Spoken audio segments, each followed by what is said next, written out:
Hello,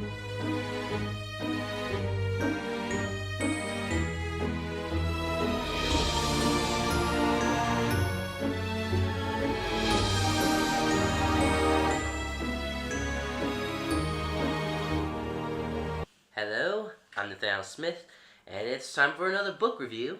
And this time, I am going to review Dragon Rider. I'm going to start by reading a little excerpt from it, which actually is a beautiful summary done by the author herself in the story. Let me see.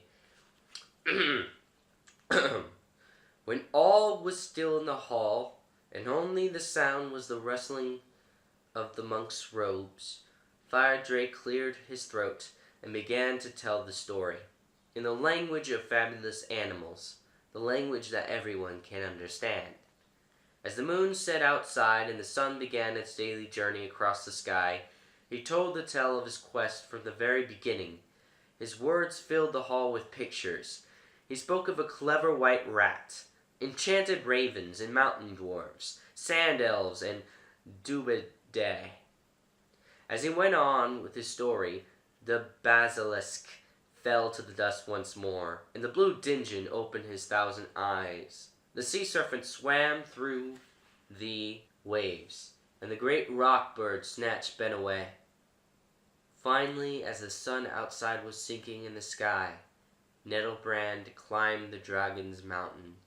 His armor melted in blue dragon fire, and a toad hopped out of his mouth. At last, Fire Drake fell silent, stretched, and looked around him. This book's awesome. I love this book. I read it as a kid, loved it, and to be honest, this is one of my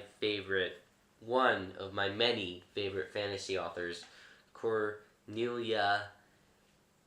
I can never pronounce her last name. It's spelled Funke. Now, is that pronounced funk, or funke, or funky, or funk? I think it may be funk, maybe funke. I can't. I'm sorry. I'm trying to pronounce that right. Anyways, the book itself is beautiful. You know, the cover is gorgeous, and more than that, it has amazing illustrations. Like this one. Look at that. The story itself is pretty ingenious. A dragon is just trying to find a new home, hiding from human beings that are taking over his old one. Don't worry, this doesn't get too preachy environmentalism. Not that there's anything wrong with caring about the environment or anything, but sometimes some people can make a story like this and go overly environmental, but Cornelia, the brilliant author here, doesn't do that. Anyways, losing track. The story itself is brilliant.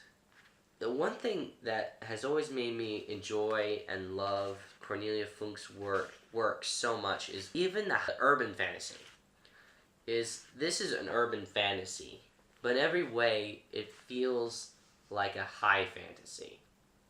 It feels like you're in a mythical land, even though you're just in Earth, present day Earth.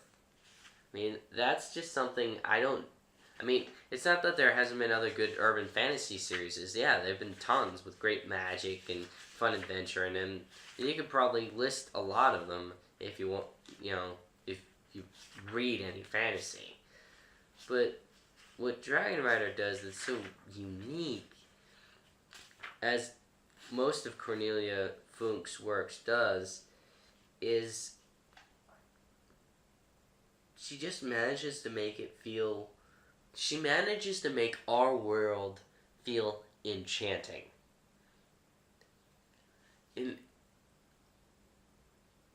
Yeah. And I don't know how to express how awesome she is as a fantasy author, other than she's awesome. So getting back to the story, as I said, there's a dragon on a quest to find a new home because the other one's being taken over. And on their way, they just travel and get a bunch of misadventures, run into a bunch of other mythological creatures, and also run into some mythical scientists, mythical, dragonologists, and so forth.